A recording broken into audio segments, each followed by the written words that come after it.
గారి సవాల్ని స్వీకరించలేనటువంటి దద్దమ్మలేనటువంటి గొడ్డలి పార్టీ నాయకులు, ఇన్క్లూడింగ్ గొడ్డలి పార్టీ అధ్యక్షుడు మై డియర్ జగన్ రెడ్డి,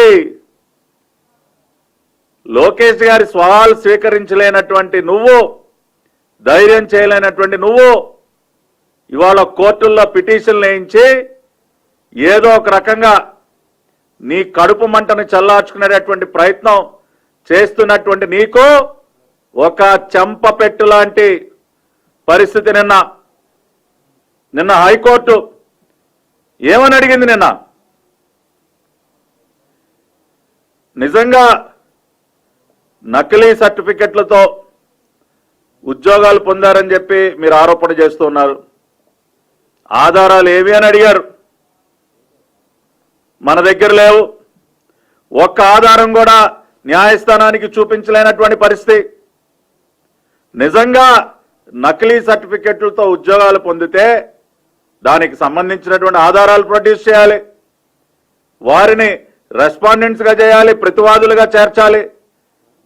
కానీ ఒక్కరి విషయంగా కూడా మీరు చేస్తున్నటువంటి ఆరోపణలకు సంబంధించి ఒక్క ఆధారం కూడా మీరు న్యాయస్థానంలో ఎందుకు పొందుపరచలేకపోయారు?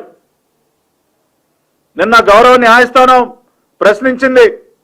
నకిలీ సర్టిఫికెట్లతో ఉద్యోగాలు పొందారు, లంచాలు ఇచ్చి నకిలీ సర్టిఫికెట్లతో ఉద్యోగాలు ఇచ్చారు సార్ అని కోర్టులో మీరు ఏదైతే కోర్టును నమ్మించేటటువంటి ప్రయత్నం చేశారో దానికి సంబంధించినటువంటి ఆధారాలు ఏవి అని అడిగింది.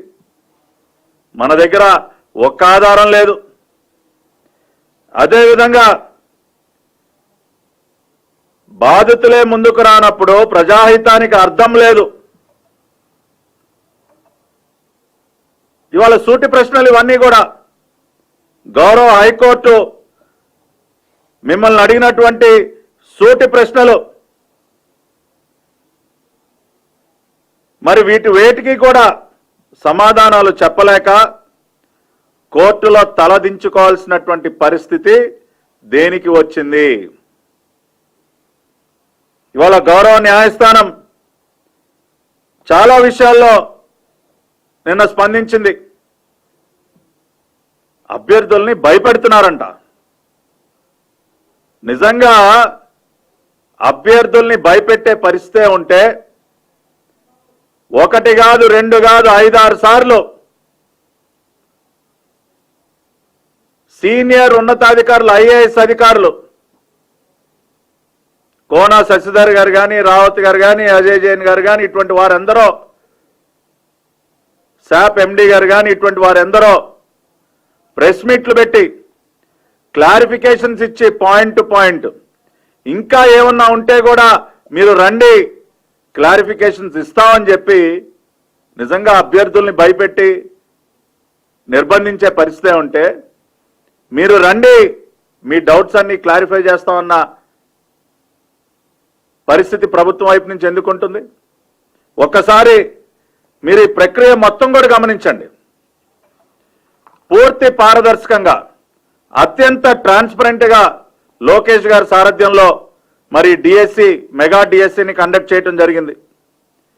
ఇచ్చిన మాట ప్రకారం జూన్ 12, 2024న గౌరవ ముఖ్యమంత్రిగా నారా చంద్రబాబు నాయుడు గారు ప్రమాణ స్వీకారం చేసిన తర్వాత మొట్టమొదటి సంతకం మెగా డిఎస్సి పైన పెట్టడమే కాకుండా 13/6/2024 GO number 27 mega DSC 2024 filling up of 16,347 teacher post in school education GO number 27 విడుదల చేయడం జరిగింది.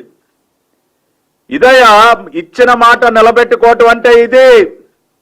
ఇవాళ గొడ్డలి పార్టీ నాయకులు చెప్తా ఉన్నాం, మీలాగా 5 సంవత్సరాల పాటు దగా చేయలా, ఇదిగో ఇదిగో అని చెప్పి ఊరించి నట్టేట ముంచలా. ఇచ్చిన మాట ప్రకారం మొదటి సంతకం పెట్టడం జరిగింది. ప్రమాణ స్వీకారం చేసినటువంటి మరుసటి రోజే జీవో విడుదల చేయడం జరిగింది.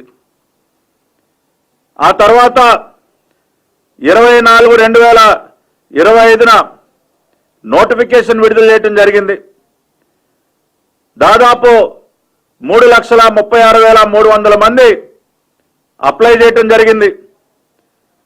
మొత్తం పరీక్ష మొత్తం కూడా computer based test CBT test 154 కేంద్రాలలో పూర్తి పారదర్శకంగా టీసీఎస్ అయాన్ ప్లాట్ఫామ్ మీద కంప్యూటర్ బేస్డ్ టెస్టింగ్ విధానంలో ఈ పరీక్ష